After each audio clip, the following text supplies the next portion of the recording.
Vega para quienes no he tenido el placer de conocer, y tengo la alegría de hoy poder escudriñar las Escrituras con ustedes. Entonces vamos a primero orar para pedirle al Señor que nos acompañe en este tiempo y pedirle su dirección, y después vamos a continuar nuestro estudio de Romanos. Entonces, por favor, acompáñenme orando primero. Y tengo que también anunciar que los niños tienen su clase. Por favor, los niños pueden acompañar a la hermana Yvette a su clase para escuchar el Evangelio de acuerdo a su edad. Recuerden que después ellos son quienes van a soplar las velas por el cumpleaños de la iglesia, entonces prepárense.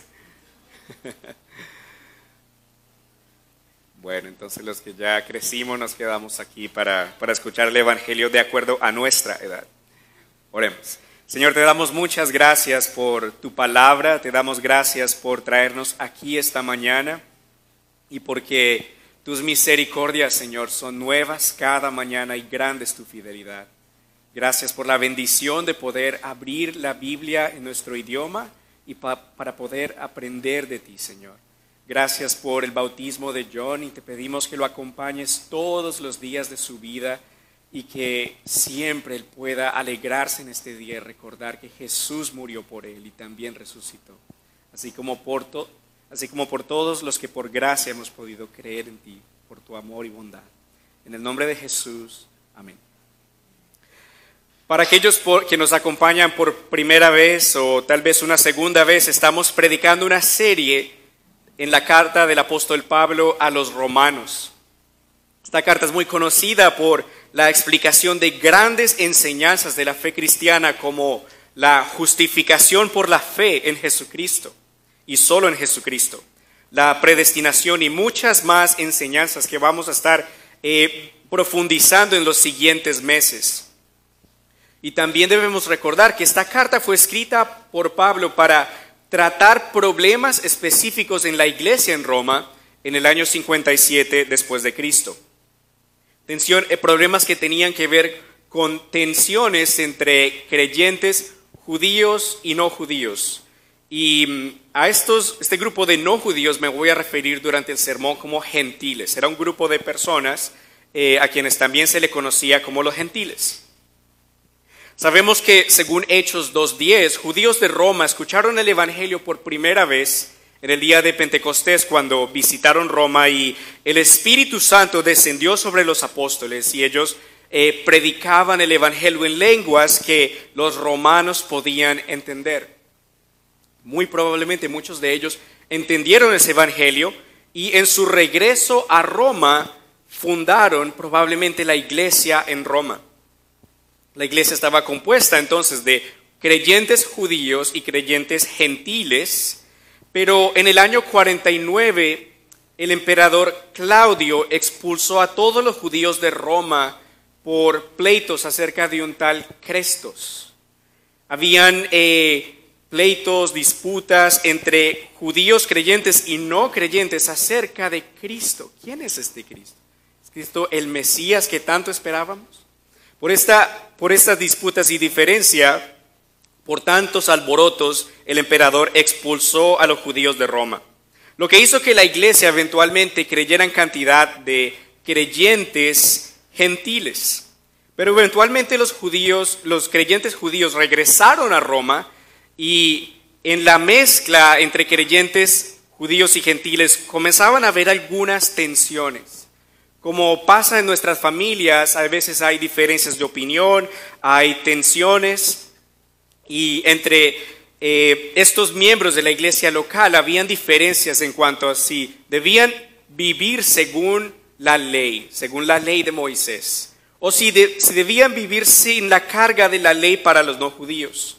Por eso vamos a ver más adelante que Pablo trata temas como las leyes dietéticas, sobre si, por ejemplo, es permitido comer cerdo o no es permitido comer cerdo. O si puedo tener la libertad de escoger comer bacon o simplemente no comerlo. También se van a abordar temas como la elección de Israel y la inclusión de los no judíos en el pueblo de Dios. Pero al comenzar la carta, Pablo comienza para mostrarle a ambos grupos, judíos y gentiles, que el Evangelio es lo que los une sin importar cualquier diferencia cultural. Que el Evangelio es el remedio para los problemas que los dividían. Que el Evangelio los unía a ellos y nos une a nosotros para trabajar para la misión de expandir la gloria de Dios a todas las naciones. Que no importa qué edad tengamos, de dónde seamos, cuánto sepamos, el Evangelio de la gracia de Dios es lo que nos une, lo que mantiene a la iglesia y junta. Y hoy podemos alegrarnos porque celebramos 5 años como iglesia, donde 49 miembros que representan 8 diferentes nacionalidades se aman unos a otros por medio del Evangelio. Nos une la gracia de Dios, nos une Cristo. Y vivimos para la gloria de Cristo y el gozo de su familia por medio de ese Evangelio. Pero entonces, podríamos preguntarnos, ¿cómo llegamos aquí? ¿Cómo pudimos llegar hasta este punto de estar unidos por el Evangelio? Bueno, para llegar aquí tuvimos que en algún momento ser confrontados con la verdad de que no podemos cumplir lo que Dios requiere de nosotros para poder ir al paraíso.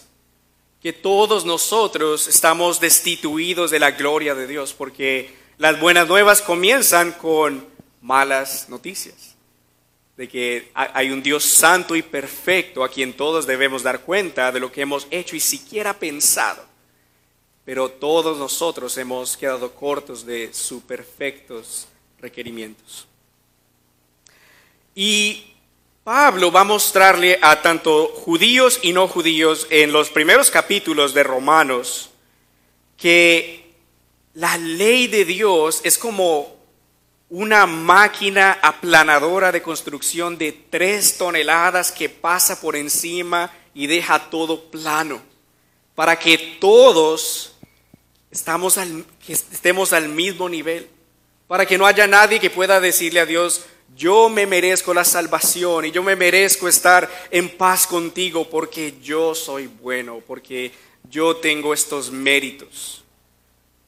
El Señor nos va a mostrar en su palabra que solamente por medio de la gracia de Dios en Jesucristo podemos ser perdonados de nuestros pecados y aceptados como hijos de Dios, no por nuestra obediencia a la ley ni por nada bueno que nosotros podamos hacer. Y si algo nos llevamos de ese sermón, quisiera que recordemos este mensaje, que solo por medio de Jesucristo tenemos salvación y vida eterna, y no por nada de nosotros. Solo por Jesucristo tenemos salvación y vida eterna, y no por nada de nosotros. No hay nada en nosotros que merezca la bondad de Dios, sino solo Jesucristo, quien Él es y lo que Él ha hecho por nosotros. Vamos a ver nuestro texto de hoy, Romanos 2, 12 al 24.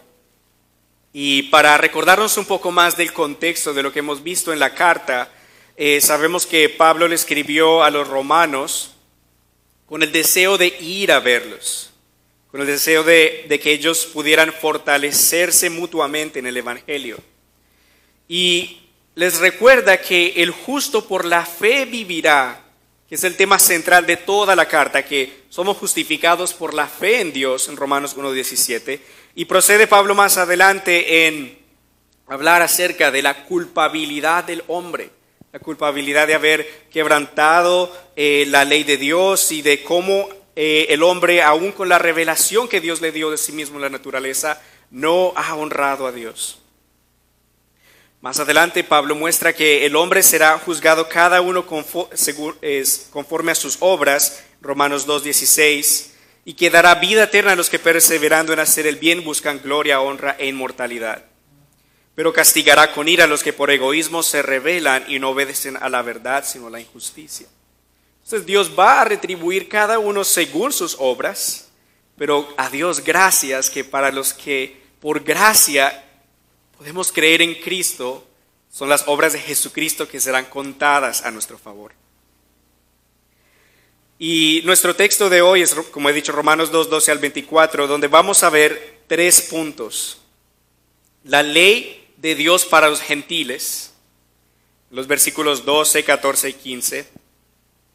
La ley para los judíos, los versículos 12, 13 17 al 24, y el juicio de Dios conforme al Evangelio, en el versículo 16. La ley para los gentiles, la ley para los judíos y el juicio de Dios conforme al Evangelio. Entonces, por favor, síganme con sus ojos desde el versículo 12 al 24. Vamos a leer la palabra de Dios. Romanos 2:12 dice: así que todos los que han pecado sin haber tenido la ley, perecerán sin la ley. Y todos los que han pecado bajo la ley, serán juzgados por la ley. Porque Dios no considera justos a los que simplemente oyen la ley, sino a los que la obedecen. Porque cuando los paganos que no tienen ley, no hacen por naturaleza lo que la ley demanda, son ley para sí mismos, aunque no tengan la ley. Y de esa manera demuestran que llevan la ley escrita en su corazón.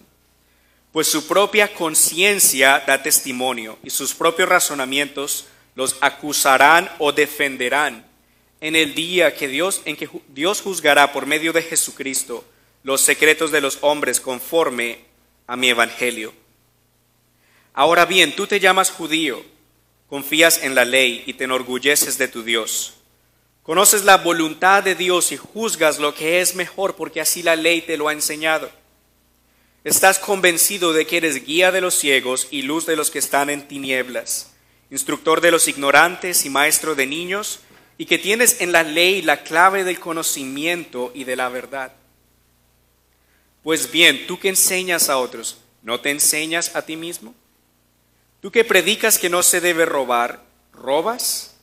Tú que dices que no se debe cometer adulterio, ¿adulteras? Tú que detestas a los ídolos, ¿robas en los templos? Tú que te sientes orgulloso de la ley, ¿deshonras a Dios quebrantando la ley? Porque como está escrito, por causa de ustedes el nombre de Dios es blasfemado entre los paganos. Wow. Entonces ninguno tiene excusa, ni judíos ni gentiles ante Dios. Ninguno tiene nada en que enaltecerse o enorgullecerse delante de Dios. Pero vamos a ver que hay una gloriosa esperanza en el Evangelio. Pero vamos a ver ver el primer punto, que es la ley de Dios para los gentiles. Y según el versículo 12, hay dos tipos de personas aquí, los judíos y los no gentiles. Los judíos eran conocidos por haber sido el pueblo que descendió de Abraham y que Dios escogió entre todos los pueblos para darles su ley para que ellos dieran a conocer a Dios al mundo. Éxodo 19, 5 al 6 dice: si ahora ustedes prestan oído a mi voz y cumplen mi pacto, serán para mí un tesoro especial por encima de todos los pueblos, porque toda la tierra me pertenece. Ustedes serán para mí un reino de sacerdotes y un pueblo santo. Dios había escogido a Israel para que ellos fueran un reino de sacerdotes para el mundo, para que ellos dieran a conocer quién Dios es, cuáles son sus leyes y qué es agradable ante Dios. Los judíos recibieron la ley, recibieron la palabra de Dios, recibieron los 10 mandamientos y los 5 primeros libros de la Biblia, Génesis, Éxodo, Levítico, Números y Deuteronomio, donde Dios dio a conocer lo que Él esperaba de su pueblo, cómo su pueblo debía relacionarse con Él y cómo debían relacionarse entre ellos. Dios también le dio a ellos los salmos, los profetas, las escrituras, le dio estas cosas bellísimas, les dio a conocer su voluntad. Y también estaban el otro grupo, que son los gentiles, quienes eran aquellos que no hacían parte de la comunidad judía, salvo en casos como Ruth, Rahab y otros no judíos que creyeron en el Señor y fueron agregados a la comunidad de fe entre los judíos. Ellos no tenían conocimiento de la ley escrita como revelada en las Escrituras, porque no eran parte del pacto entre Dios e Israel. Pero el texto es claro en que en el versículo 12, que teniendo o no teniendo la ley, los judíos y gentiles siempre hemos sido medidos junto a la regla medidora de la ley de Dios. Porque dice así que todos los que han pecado sin tener la ley perecerán sin la ley. Y todos los que han pecado bajo la ley serán juzgados por la ley. La ley es lo que va a medir y va a evaluar las obras, acciones, pensamientos y motivaciones de judíos y no judíos, así la tengan o no. Y estos dos grupos tienen en común que, aunque unos han tenido la ley y otros no han tenido la ley, ambos han quebrantado la ley. Y según Romanos 6:23 sabemos que la paga del pecado o de quebrantar la ley de Dios es la muerte. Pero gloria a Dios que la dádiva de Dios, como vamos a ver, es vida eterna en Cristo Jesús nuestro Señor. Porque Cristo es nuestra esperanza ante esta ley. Cristo es el Salvador de las consecuencias de quebrantar esa ley. Pero la ley es buena porque la ley es la revelación de Dios que nos dice lo que está mal o bien. La ley es buena porque si no tuviéramos esa ley, si Dios no hubiera dado a conocer su ley, ¿cómo sabríamos lo que le agrada a Dios? ¿Cómo podríamos saber que si lo que hacemos le agrada o le ofende?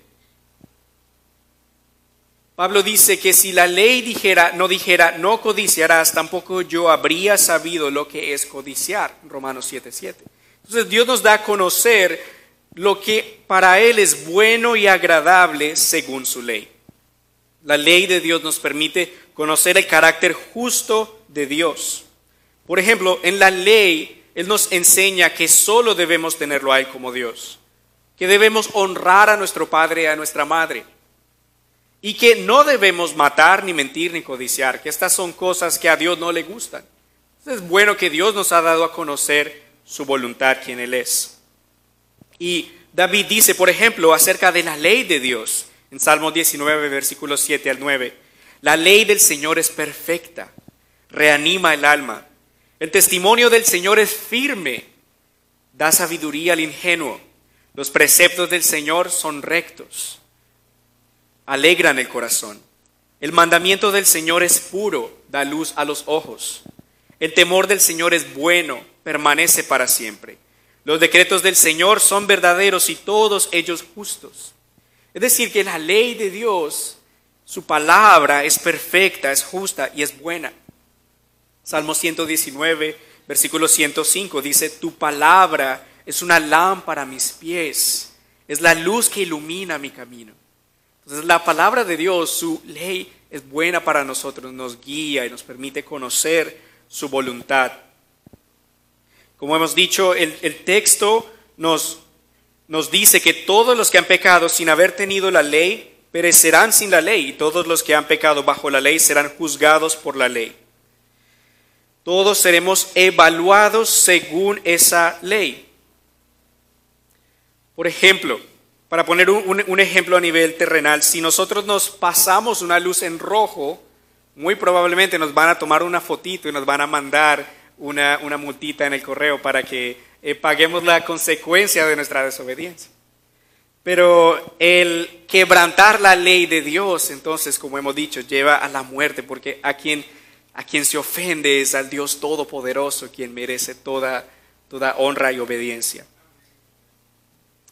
Pero entonces, a mí me causa curiosidad ver en el versículo 12 que hay unos que han pecado sin tener la ley. ¿Sería justo que a alguien se le condene o se le evalúe según una ley que ni siquiera sabía que existía? ¿Sería justo que, por ejemplo, los indígenas en el Amazonas o los aborígenes en las islas más remotas del mundo, que pudieran ellos alegar que no sabían y que por su ignorancia Dios no les debería juzgar por una ley que no conocían? Bueno, como vamos a ver más adelante, aunque no hayan tenido esa ley escrita, sí la tienen en el corazón. Porque tenemos esa ley moral que Dios ha puesto en cada uno de nuestros corazones para mostrarnos lo que es bueno y malo, según esta ley moral. Para compartirles un ejemplo, me acabo de enterar que dependiendo en público de la cantidad de personas y el volumen con que se cante una canción en público, alguien podría estar violando derechos de autor. ¿Usted sabía eso? ¿Usted sabía que en los 90s la Sociedad Americana de Compositores, Autores y Publicistas exigieron a las Girl Scouts pagar dinero por derechos de autor por cantar la canción La Macarena? Hasta el día de hoy yo no tenía ni idea que por estar cantando una canción en público pudieran decir que estamos violando leyes de derechos de autor. Es una ley de la que yo no tenía ni idea. Y estas pobres niñas no tenían ni idea de que estaban incumpliendo una ley y que tenían que pagar derechos de autor por simplemente cantar una canción en público. Entonces hay leyes que posiblemente nosotros no conozcamos y pudiéramos decir, apelar ignorancia y decir no sabía, por lo tanto perdón, no lo vuelvo a hacer. Pero con la ley de Dios es diferente, porque el versículo 14 nos dice que cuando los paganos que no tienen ley hacen por naturaleza lo que la ley demanda, son ley para sí mismos, aunque no tengan la ley, y de esa manera demuestran que tienen la ley escrita en su corazón, pues su propia conciencia da testimonio y sus propios razonamientos los acusarán o defenderán. Entonces esa ley la llevamos aquí en el corazón y es así en todas las culturas. Hasta los no creyentes, no teniendo la ley, a veces hacen lo que la ley de Dios exige. Por ejemplo, en muchas culturas, aún en culturas donde nadie ha escuchado de Jesús o de la Biblia, un hijo sabe que respetar a sus padres es algo bueno. Nadie tiene que enseñarle eso. Nadie tiene que enseñar al padre a disciplinar a su hijo cuando su hijo se porta mal, porque sabe que es bueno que el hijo honre a sus padres y que obedezca. Un esposo sabe en todas las culturas que amar a su esposa es bueno y que no ser fiel es malo. Los romanos, por ejemplo, tenían leyes llamadas leyes julianas del emperador Julio César. Leyes que prohibían sobornos y castigaban el adulterio con el exilio. El mismo emperador Augusto envió a su propia hija Juliana al exilio por cometer adulterio. Aún no teniendo la ley, ellos sabían que el adulterio y que los sobornos son cosas malas y las castigaban porque sabían que no es bueno hacer eso, no se hace. Y recientemente se hizo un estudio hecho por antropólogos de la Universidad de Oxford, en la que se hizo una encuesta de 60 culturas alrededor del mundo, y por esa encuesta encontraron lo que ellos creen son leyes morales entre esas 60 culturas. Algunas de ellas con paralelos con la ley de Dios. Por ejemplo, estos 7 principios o leyes morales, como les llaman, son ayudar a la familia, ayudar a tu grupo, devolver un favor, que creo que tiene un paralelo con la ley de Dios de amar a tu prójimo como a ti mismo. También ser valiente, respetar a tus superiores, dividir los recursos justamente y respetar la propiedad de otros, que puede tener un paralelo con el mandamiento de no robar de Éxodo 20:15.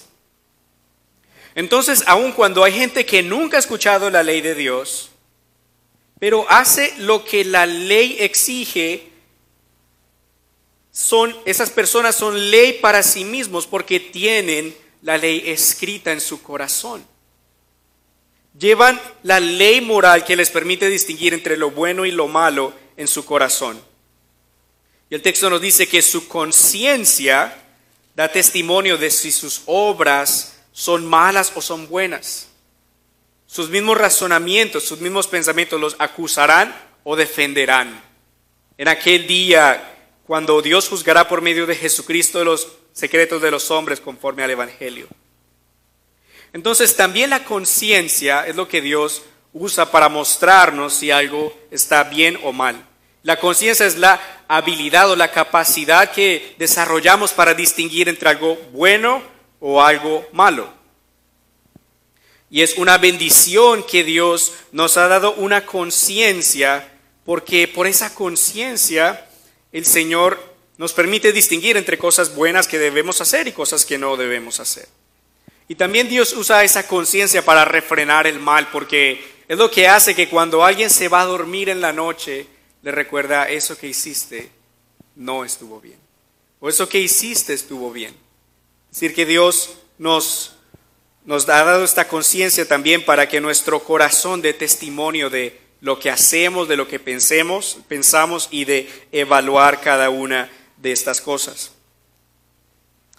Pero entonces podemos concluir que aún no teniendo la ley, aún no teniendo la palabra de Dios escrita, todo hombre es responsable de no haber cumplido esta ley, porque la lleva en su corazón. Aún los indígenas y aún los aborígenes son también responsables porque llevan esa ley en su corazón y porque Dios se ha manifestado también a través de la naturaleza, lo que también nos debe motivar a nosotros por amor a ir allí a esos lugares remotos donde nadie ha escuchado de Cristo para predicarles el Evangelio. Entonces no hay excusa para aquellos que no han tenido la ley porque la llevan escrita en su corazón. Pero ¿qué entonces de los judíos, aquellos que sí han tenido la ley? Vamos a ver el segundo punto ahora, la ley de Dios para los judíos. Pudiéramos pensar que el tener la ley daba alguna ventaja a los judíos porque tenían la ley, porque la escuchaban sábado tras sábado en la sinagoga. Pudiéramos pensar que tal vez ellos por tener esa ley estaban más dispuestos o capacitados para obedecer a Dios. Bueno, en los versículos 17 al 24, Pablo va a deshacer cualquier confianza en sí mismos de ellos. Porque les va a mostrar que a pesar de su legado, aún teniendo conocimiento y aún teniendo cualquier superioridad sobre otros o pretensión de seguridad, no hay nada que cuente ante el trono de Dios para justificarles, sino solo la gracia de Dios. Vamos a leer Romanos 2:17. Allí dice: ahora bien, tú te llamas judío, confías en la ley y te enorgulleces de tu Dios. Tal vez había cierto orgullo de ser identificado con el pueblo de Dios y que Dios fuera el Dios de Israel. Y es bueno gloriarnos en nuestro Dios, sentirnos contentos y felices de que el Señor es nuestro Dios. Pero había un problema en tal vez creer que había un monopolio sobre Dios para solamente una nación.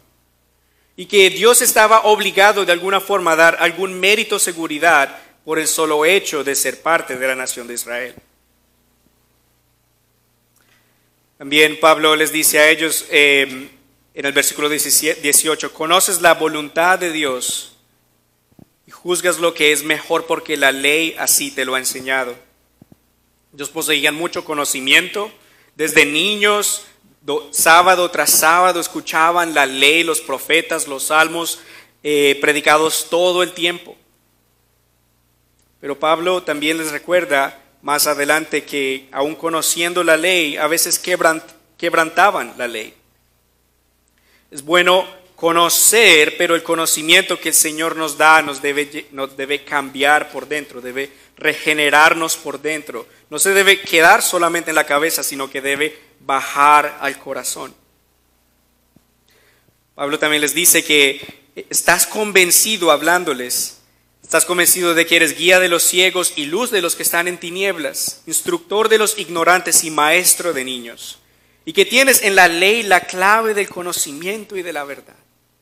Entonces, tenían mucho conocimiento y podían hasta enseñar a otros por todo el conocimiento que tenían.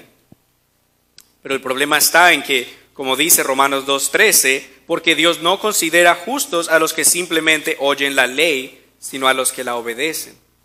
Entonces de nada sirve que escuchemos, pero que entre por un oído y salga por el otro. Sino que Dios considera justos al que perfectamente obedece su ley. Solamente Cristo ha podido perfectamente obedecer la ley de Dios. Santiago 1, 22 y al 25 nos dice, pero pongan en práctica la palabra y no se limiten solo a oírla, pues estarán engañando ustedes mismos. El que oye la palabra pero no la pone en práctica es como el que se mira a sí mismo en un espejo. Se ve a sí mismo, pero en cuanto se va, se olvida de cómo es. En cambio, el que fija la mirada en la ley perfecta, que es la ley de libertad, y no se aparta de ella, ni se contenta solo con oírla y olvidarla, sino que la practica, será dichoso en todo lo que haga. Entonces, debemos no solamente escuchar, conocer, sino también poner en práctica. Y Pablo entonces ahora, regresando al punto de querer deshacer cualquier autosuficiencia en la ley, y más adelante, como él va a explicar en los versículos 25 al 29, en la circuncisión, él va a deshacer cualquier fundamento, cualquier seguridad, cualquier plataforma que ellos quieran decir que tienen para que Dios los acepte o cualquier ventaja que ellos puedan tener ante Dios. Les dice, pues bien, tú que enseñas a otros, ¿no te enseñas a ti mismo? ¿Tú que predicas que no se debe robar, robas? ¿Tú que dices que no se debe cometer adulterio, adulteras?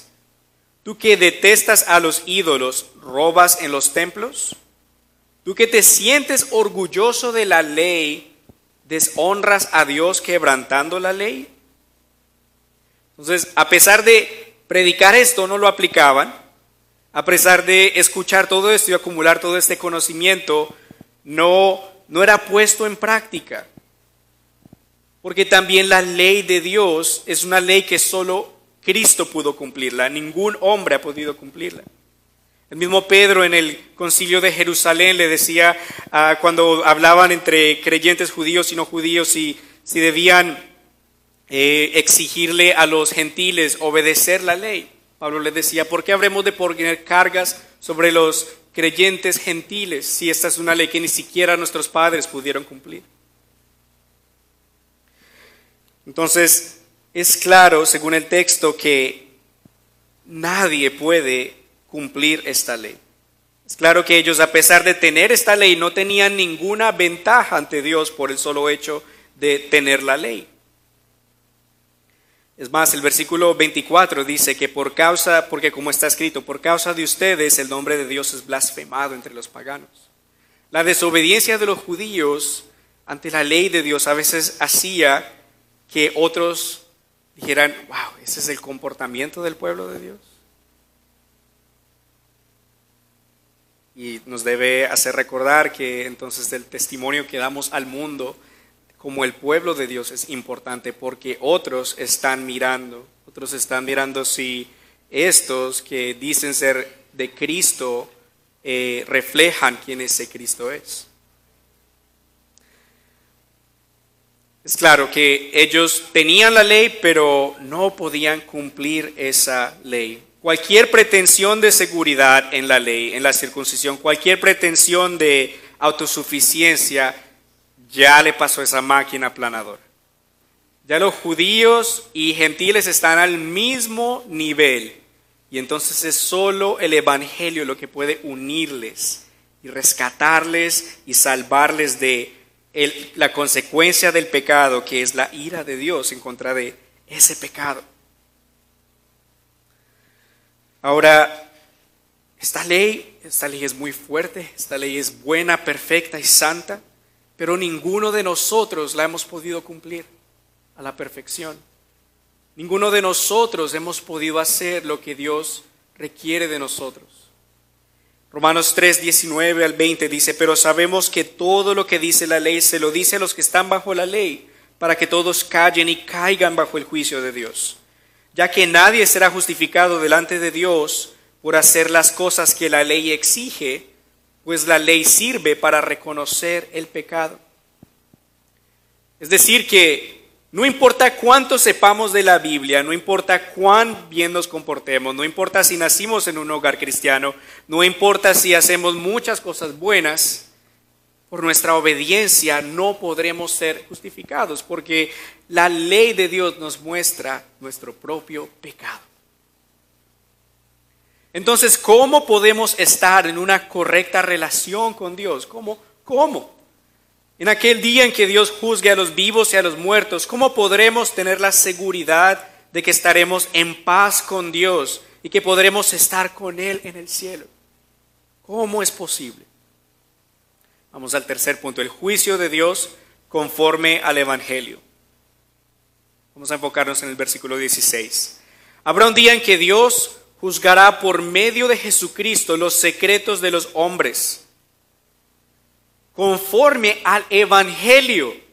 Gloria a Dios, que no va a ser en última instancia conforme a esa ley.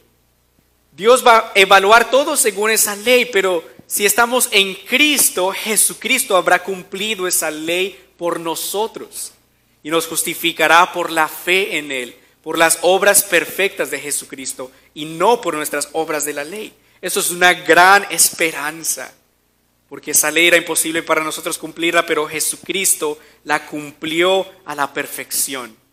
La cumplió desde la primera letra hasta la última letra, todo lo cumplió Él. En ese último día, en aquel día en que Dios juzgará por medio de Jesucristo los secretos de los hombres, cada pensamiento, cada acción y cada motivación con la que hicimos las cosas, aun si hicimos cosas buenas, pero con la incorrecta motivación, todo eso va a ser evaluado ante Dios. Todos tendremos que dar cuenta de lo que hicimos y lo que no hicimos.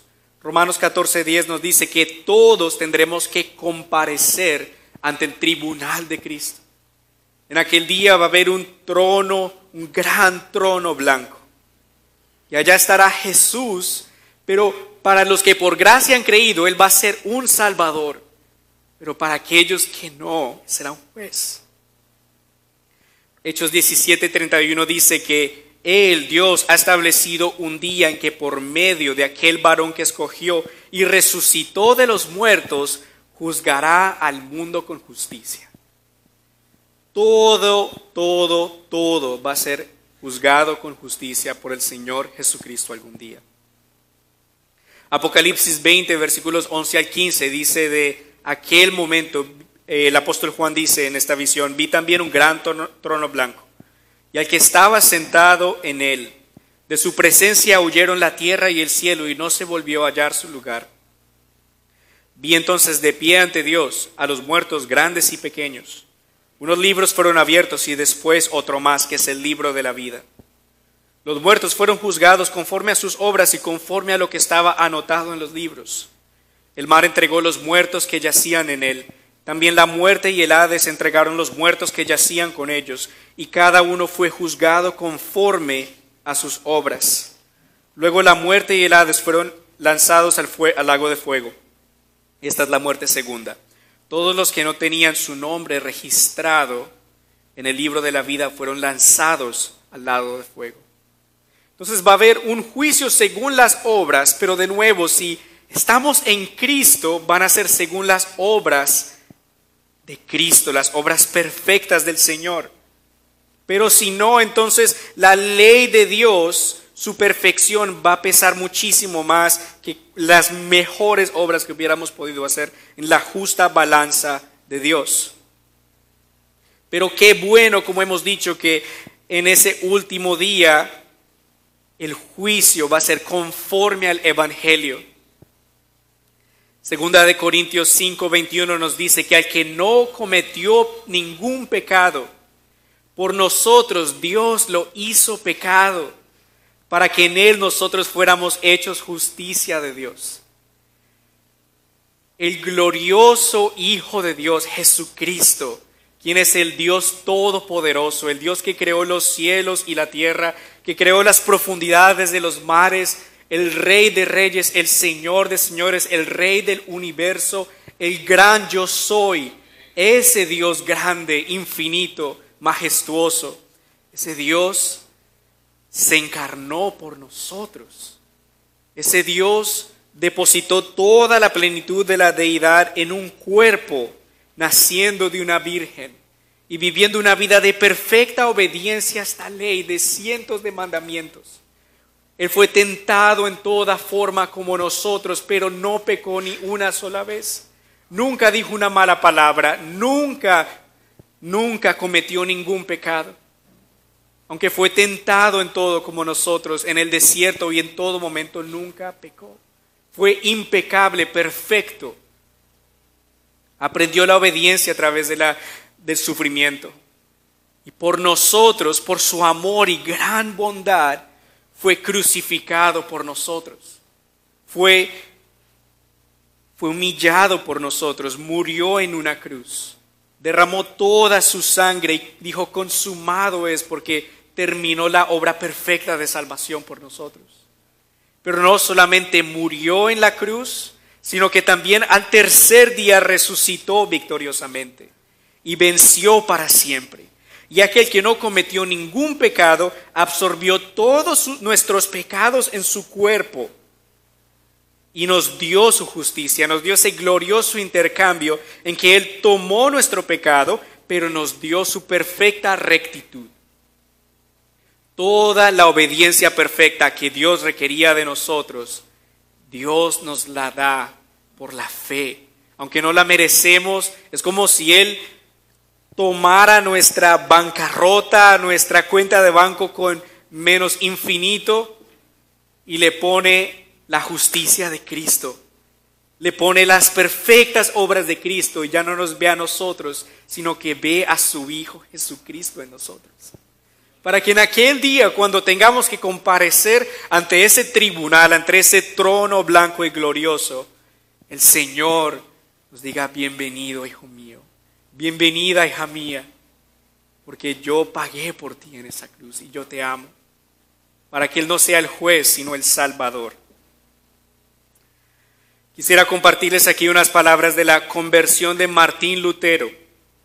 Martín Lutero, como ustedes pueden haber escuchado, fue un monje y un predicador que Dios usó grandemente durante el periodo de la Reforma para rescatar el Evangelio. En el tiempo en el que mucha gente no podía leer la Biblia como nosotros la podemos leer tranquilamente. En un tiempo en el que nadie podía tener la Biblia en su idioma, pero aquí este hombre que luchaba mucho con el peso de la ley, aquí este hombre viene a hablar de su conversión. Entonces permítanme leerles un poquito largo, pero les pido que por favor me sigan. Martín Lutero decía de su conversión: fui un buen monje y cumplí las reglas de mi orden, tan estrictamente que podía decir que si alguna vez un monje llegaba al cielo por su vida monástica, ese era yo. Todos mis hermanos en el monasterio que me conocieron bien lo respaldarían. Si hubiera seguido por más tiempo, me hubiera matado con vigilias, ayunos, lecturas y otras obras. Yo no amaba, sí odiaba al Dios justo que castiga a pecadores y en secreto, de forma blasfema, murmuraba continuamente contra Él.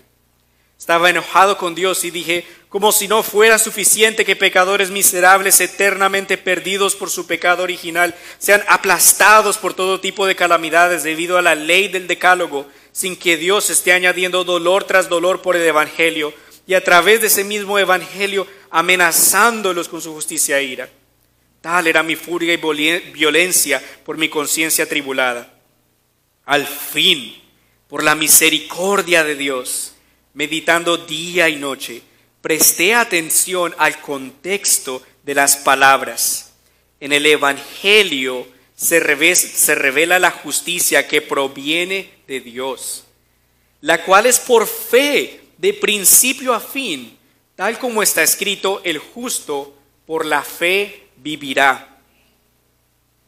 Allí comencé a comprender que la justicia de Dios es aquello por lo cual el justo vive gracias al don de Dios, es decir, la fe. Y este es el significado: la justicia de Dios es revelada por el Evangelio, es decir, la justicia pasiva con la cual el Dios misericordioso nos justifica por fe, como está escrito, el justo vivirá por la fe. Entonces sentí que había nacido de nuevo por completo y que había entrado al paraíso a través de puertas que estaban abiertas. Entonces es una justicia externa fuera de nosotros, una rectitud externa que recibimos por la fe en Jesús y que nos es dada a nosotros. No es una justicia que nosotros mismos logramos a través de la fe a través de la ley, sino es una justicia que Jesús nos da. Martín Lutero continúa diciendo, a través de la fe en Cristo, por lo tanto, su justicia llega a ser nuestra justicia. Y todo lo que Él tiene llega a ser nuestro. Más bien, Él mismo llega a ser nuestro. Tal fe es llamada la justicia de Dios. Esta justicia que recibimos es la que sustituye la justicia original que perdimos en Adán. ¡Qué bendición! Que Dios nos ha dado su justicia. Y si algún día alguna voz o tu propia conciencia te acusa de cosas malas que has hecho, de pecados que has cometido, tú puedes mirar a la cruz y recordar que Jesucristo pagó por todos tus pecados. Si tú confías en Él, tú puedes mirar al Salvador y recordar que Él pagó por todos tus pecados. Que ya no hay condenación para los que están unidos a Cristo Jesús. Que el Señor murió y resucitó y es victorioso sobre todo el pecado. Que no somos esclavos del pecado, sino ahora somos hijos de Dios y esclavos de Cristo. Que ya no estamos bajo el yugo de la ley, sino bajo la gracia. Que podemos regocijarnos y vivir felizmente y contentamente porque hemos recibido cuán gran salvación. Entonces, ¿cómo podemos reconciliarnos con Dios? ¿Cómo podemos estar en paz con Dios? Romanos 5.1 nos dice, así pues, justificados por la fe, tenemos paz con Dios por medio de nuestro Señor Jesucristo, tanto judíos como no judíos. Todos somos unidos en el Evangelio, unos con otros, y somos reconciliados con Dios por medio del Evangelio, que nos justifica y nos da paz con Dios. Y quisiera terminar con unas aplicaciones. Si tú no has creído en el Señor Jesucristo, queremos animarte, queremos suplicarte que vengas a Cristo, que pongas tu fe en Él, que no confíes más en cualquier obediencia, cualquier cosa buena que hayas hecho. Porque como hemos visto, nada de lo bueno que podamos hacer puede satisfacer a Dios. Y en el final de los tiempos, es solo la justicia de Cristo que va a permitir a cada hombre, desde Adán hasta el último hombre que viva, poder entrar al cielo. La justicia de Cristo, no nuestra justicia. Juan 3:36 dice que el que cree en el Hijo tiene vida eterna, pero el que se niega a creer en el Hijo no verá la vida, sino que la ira de Dios recae sobre él. Entonces no tardes más, ven al Señor Jesucristo, reconoce que solo Él puede perdonar tus pecados. Y confía en Él, cree, confía en Él.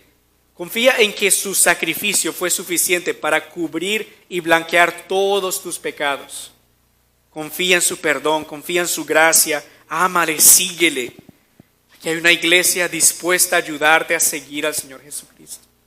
Todos nosotros hemos recibido la gracia de Dios por su misericordia, no por nada que nosotros merezcamos ni bueno que hayamos hecho. Queremos ayudarnos unos a otros a seguir a Cristo, a amar a Cristo. Y si tú has creído en Cristo, hermano y hermana, puedes vivir la vida cristiana con gozo. Tú puedes esperar el momento en el que el Señor Jesús regresará por nosotros para llevarnos a estar con Él en el paraíso. Puedes esperar con anticipación ese momento en el que Él va a venir y nos va a llevar donde Él está, porque Él dijo que yo voy a preparar una morada para que donde yo esté también estén ustedes. Puedes tener paz de que pueden venir muchas pruebas a nuestras vidas, enfermedades, cosas que no esperamos. Pueden pasar muchas cosas, pero nada puede separarnos del amor de Dios en Cristo Jesús, nuestro Señor, porque Él ya logró esta salvación por nosotros, por su perfecta vida, por su muerte en la cruz y su resurrección. Primera de Tesalonicenses 5, 9 al 11 nos dice que Dios no nos ha puesto para sufrir el castigo, sino para alcanzar la salvación por medio de nuestro Señor Jesucristo, quien murió por nosotros para que despiertos o dormidos vivamos unidos a Él. Por lo tanto, anímense y edifíquense unos a otros como en efecto ya lo hacen. Entonces el Señor nos da muchas razones para vivir la vida cristiana gozosa. aún en medio de la prueba podemos vivir gozosos, porque el Señor no nos ha puesto para sufrir el castigo, sino para alcanzar la salvación que ya nos ha sido dada por medio del Señor Jesucristo. Hermanos, también recordémonos, cada vez que tengamos la tentación de compararnos con alguien o de creer que somos mejores que alguien porque tal vez sabemos un poquito más o porque crecimos en un hogar cristiano o por cualquier cosa que venga de nosotros, cuando enfrentemos esa tentación, recordemos que todo lo que tenemos es por gracia. No hay nada que tengamos que no hayamos recibido del Señor. No hay nada bueno en nosotros que venga de nosotros. Solo es Cristo quien pone su gracia en nosotros. Cuando nosotros interactuemos con otros, siempre recordemos que somos como mendigos que decimos a otros mendigos dónde encontrar el pan de vida. Hemos recibido gracia y por eso no podemos gloriarnos en nada que no sea el Señor. Lucha también contra la tentación de creer que mereces, que tienes algún mérito en tu santificación, que tú te has portado bien y que tú te estás portando bien. Y tal vez por eso Dios debería recompensarte. De principio a fin, la obra de Dios en nosotros, desde la justificación hasta la santificación, es por su gracia. Entonces, porque todo es la obra de Dios, todo es el mérito de Cristo en nosotros, y nosotros no tenemos ningún mérito, nuestra actitud debe ser de gozo y de agradecimiento al Señor, sabiendo que no tenemos nada que aportar a nuestra salvación ni a nuestra santificación, sino solo nuestro pecado, y que de Dios solamente es la salvación. Y esto nos debe llevar con amor a poder alcanzar a los no creyentes con el único evangelio que puede salvar, sabiendo que no hemos recibido nada porque lo merezcamos, sino que todo nos ha sido dado por gracia. Ahora, también podemos orar porque en todos los años, todos los demás años que el Señor conceda a nuestra iglesia, hasta que Él venga por nosotros, o hasta que Él nos llame a su presencia, podamos siempre proteger como en vasijas de barro este evangelio de la gracia de Dios y podamos predicar con amor a otros para que puedan venir a la fe y al arrepentimiento. Y que podamos ver muchos bautismos como con nuestro amado hermano John. Que podamos alegrarnos de que Dios salva a los pecadores, de que Dios salva y perdona hasta el peor de los pecados por la gracia de Dios en Jesucristo. Tenemos mucho por qué celebrar, tenemos mucho por qué gozarnos, tenemos mucho por qué tener esperanza en Jesucristo. Él es el vencedor, Él es el que cumplió la ley y Él es quien nos ha salvado de las consecuencias de quebrantar la ley. Es a Él toda la gloria y todo el honor. Y oramos que por siempre esta iglesia sea para la gloria de Cristo y el gozo de su familia. Oremos. Señor, muchísimas gracias por tu palabra. Gracias por salvarnos, Señor, no por nada que podamos hacer o no hacer. Gracias, Señor, porque tú eres perfecto, Señor Jesús. Porque tú eres el Hijo eterno de Dios, quien ya existía desde antes de la eternidad, Señor. Tú siempre has sido, tú eres y por siempre serás. Tú eres el Rey de toda gloria, Señor. Y a ti queremos alabar y honrar, Señor. Señor, venimos a ti recordando que solo por tu gracia, mediante la fe, somos salvados. Que no tenemos nada, Señor, en que gloriarnos, sino solamente en ti. Te alabamos, Señor, por tu vida perfecta, por tu sufrimiento, por tu muerte en la cruz, por tu sangre que fue derramada y nos limpió completamente de nuestros pecados. Te alabamos por tu victoriosa resurrección de entre los muertos, que garantiza, Señor, también nuestra resurrección para vida eterna. Te amamos, Señor, y te pedimos que nos ayudes a maravillarnos día a día de cuán grande ha sido tu salvación, de tu amor y bondad para con nosotros cuando no lo merecemos. Y que ello nos ayude, Señor, a vivir con gozo, siempre regocijándonos en el Señor y esperando tu venida. Señor, te pedimos que si alguien aquí está cargado o triste o afanado, que por favor tú le concedas el gozo que solo tú puedes dar, Señor, y la paz en el corazón que solo tú puedes concederle por tu evangelio, Señor. Te pedimos que si alguien no te conoce como Señor y Salvador, que tú le permitas, Señor, creer, que tú le concedas la fe, Señor, para venir a ti. Te amamos, Señor, te agradecemos por cuán bueno y cuán grande tú eres. En el nombre de Jesús. Amén. Dios los bendiga, amados hermanos.